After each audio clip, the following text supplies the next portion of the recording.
বেঁচে থাকাটা বড় অদ্ভুত, বড় কঠিন।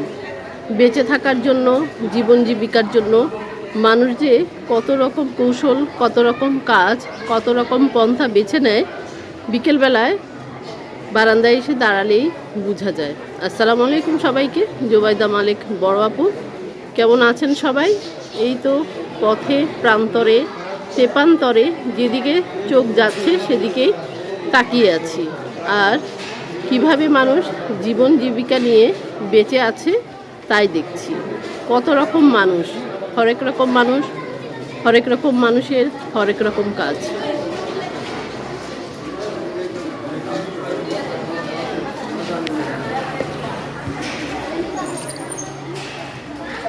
এই বোরখালা ভাইয়াটা অনেক দিন পরে এসছে।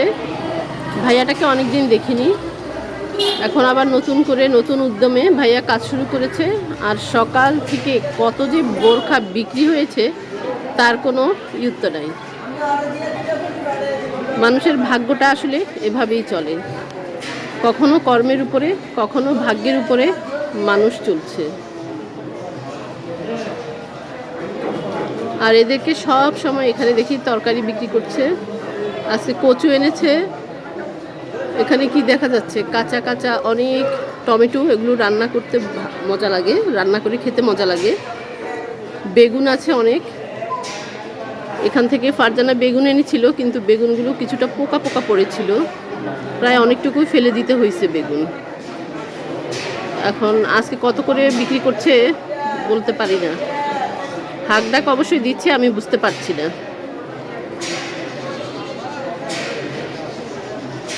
পাতাকপি,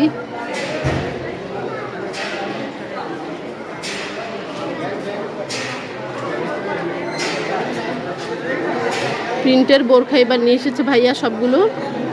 ভালো লাগছে দেখতে।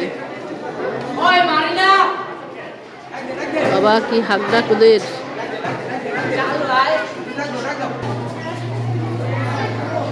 আর এখানে হচ্ছে সব সোয়েটার 300 টাকা, 200 টাকা, 500 টাকা।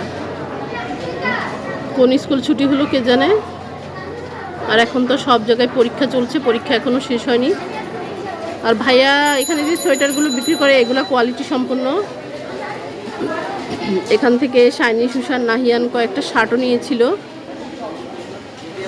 ভালোই পড়েছে, খারাপ না, রাফ ইউজের জন্য উপযোগী।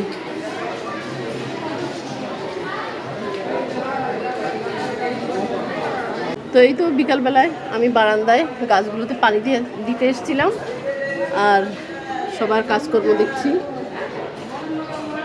মাঝে মাঝে হতাশ হয়ে যাই নিজের কাজের উপরে, মাঝে মাঝে আবার স্বপ্ন দেখি নিজের কাজের উপরে, মাঝে মাঝে আবার সন্তুষ্টি হই, মানে সন্তুষ্ট হই নিজের কাজের উপরে।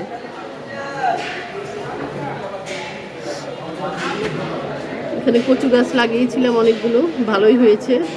নিচের কচু গাছগুলো কেন জানি নষ্ট হয়ে যাচ্ছে।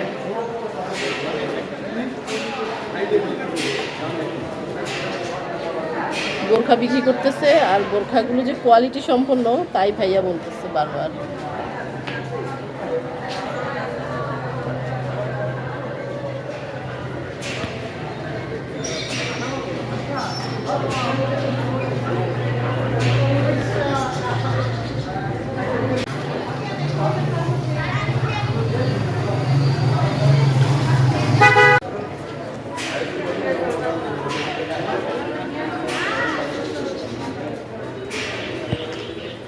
ঠিক আছে, সবাই ভালো থাকেন, সুস্থ থাকেন। আমি বারান্দায় মাগরিব পর্যন্ত দাঁড়িয়ে থাকি, মাগরিবের আজান দিলে ভিতরে চলে যাব। আল্লাহ হাফেজ সবাইকে।